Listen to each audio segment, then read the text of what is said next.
Who was Professor Charles Xavier? What were his views on human life? And how can we learn from his inspiring words as a way to guide our own humanity? Also known as Professor X, he is a fictional character with immense psychic powers. He is the mentor and leader of the X-Men, a group of mutant superheroes who graced the pages of Marvel Comics ever since the 1960s. He is a symbol of hope, wisdom, and his views on humanity came about during a time of civil strife in America, giving a very apropos feel to the message of the X-Men comics. Today we will take a look at 4 inspirational quotes from Professor X that remind us to give our humanity a chance and not give up on people even when they do everything with their actions to provoke our darkest angels. Number 1. Mankind is not evil, just uninformed. This quote speaks volumes about the world we live in today.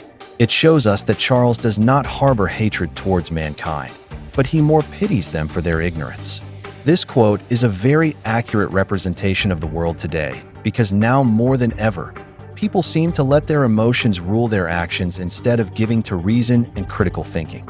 I believe Professor X is saying that mankind's ignorance is not reason enough to hate them, because ignorance is not a crime. It is simply not knowing. Is ignorance truly bliss? Is intelligence a curse in a world gone to emotion? This quote holds heavy meaning because with more information available at our fingertips, it seems people are more ignorant than they have ever been.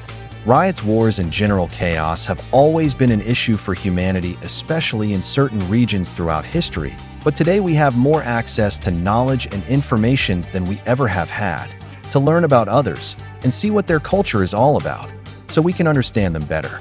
But is this access to knowledge also a curse? Because with the good comes the bad. The tale as old as time is to be afraid of anything or anyone that is different from you.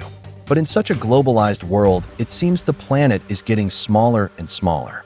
This should bring us together to help solve global problems, but instead we have so-called leaders who are supposed to galvanize the public into positive notions, but instead they divide us even more, based on their views, their wants, and their needs. We tend to let propaganda and the voices of those who live for chaos influence our minds and hearts. Professor X had the patience and intelligence to see that with a little bit of both, we can learn a lot about each other and see that we are the same Earthlings.